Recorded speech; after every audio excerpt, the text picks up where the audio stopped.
hold back rather than experience the rejection, and that will dampen your confidence. Hello my love, I am back, and today's topic is all about confidence. How to confidently date, and really important word coming up, relate to men, especially as a 40-something woman, because maybe you have been a little bit stale in the whole relating and dating scene, and you've had a few years off. Maybe prior to that you had a painful ending, painful breakup, divorce, and it's just left you wanting you time. Solo time to work on yourself, work on your career, so maybe you've smashed it there, but because it's been a little while, you don't feel as confident, and things have changed. Now we have the dating apps and everyone's online on their phone, and you're not in your 20s out in bars and clubbing all the time, where the organic way of meeting a man was a lot easier and way more simple. We're going to talk about true confidence. Confidence that is magnetic, that is your feminine magnetism, your way of being truly you, that ultimately every single woman has. And I'm going to give you 3 steps on how to create confidence within yourself to actually go out into the wild, whether it's online or whether it's in bars or whether it's at a hike or a coffee shop. Just be confidently you and open yourself up to meeting new men. Firstly, I just want to share with you reasons why true confidence can be challenging for women to activate. Most of the time, we're not encouraged to be whatever we want to be who you are, to say what it is that's on your mind, what it is that's on your heart, speak your truth. We're very much programmed and conditioned to be good girls, and that containment of who we are, saying that we have to be a certain way, can feel so A, exhausting, but B, it can feel really disconnecting, because there's a part of you that's playing out this certain way of being. Good girl has to look nice, be kind to everyone, do everything for everyone, can't have an opinion. You can only really do what other people are doing. You gotta follow like this set rule system, the good girl programming I call it, and Reclaim Her, my group program. And aside of that, you're scared of putting yourself fully out there and show all your flaws and all your quirks and all your goof, and say things a little bit weird and off the cuff or a little bit edgy, because if you showed the true you and it doesn't look like this, then will people reject you? And this isn't even attached to men. This is just you in your family dynamics, or you in your career, or you with your friends. There's a holding back of who you truly are, which then will dampen your confidence, because inside you're already having this conversation that you can only show this diluted, watered down version of you that fits in with everyone else. But the real you has so many opinions, that has so many different ways of being. We're not one flavor, we're like tons of flavors, but we hold it back because we don't want to be seen as too much, or too big-headed, or too confident, dare I say it.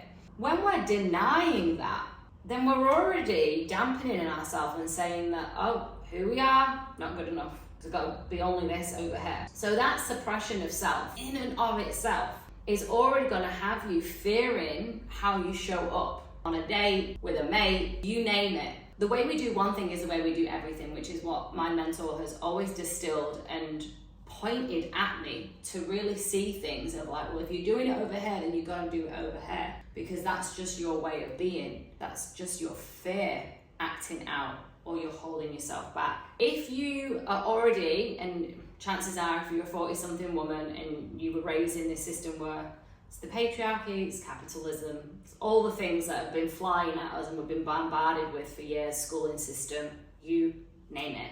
If you were suppressed, the chances are, on some level, at some point, somewhere, you enacted something out. You tried to free yourself, shall we say. Maybe you had an opinion, or maybe you wore something a little bit differently and it was rejected. So you experienced some level of rejection or trauma or separation or outcasting. What happened for me in school is I was very much one of these girls in school where I was always a little bit opinionated, but not like out there rebel-like.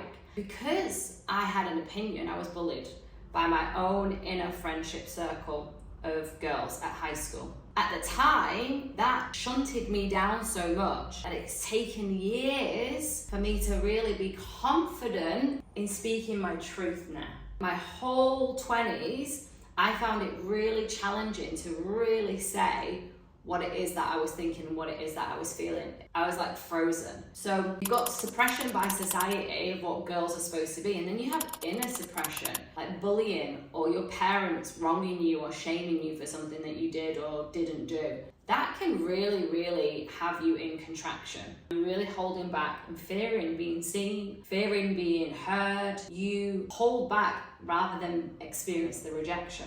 And that will dampen your confidence. This rings true as well if you've had any relationships where a man has not validated your experience, gaslighted you, or even worse, he's shamed you for your flaws. You showed up and you were vulnerable, shared deeply sensitive, vulnerable aspects of yourself, and you were then shamed for those things. I know that this happened with me.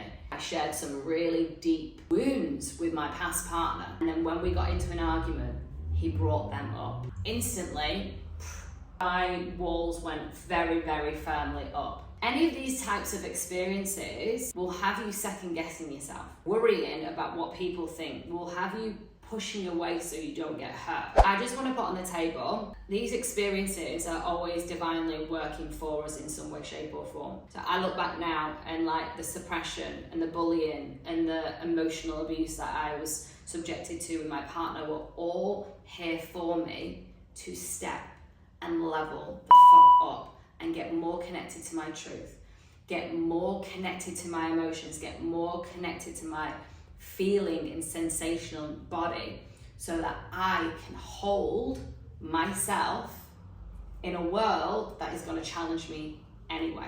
One of the best things that you can do is just to really be in beautiful exploration of that, what it is that you have experienced in your life, and how can you frame it and bring forward the lessons and the blessings. So this, for me, is always about bringing us back as women to being and believing in ourselves, of how you show up for you, how you talk to you, how you honor you, how you say no to this man, how you say yes to certain people that really, really see you and support you and love you and be in connection with them. Number one, really important piece is to be in consistency. Consistency in your healing, consistency in going out there on dates and putting yourself out there, because I can assure you, like myself, I did not date for 10 years.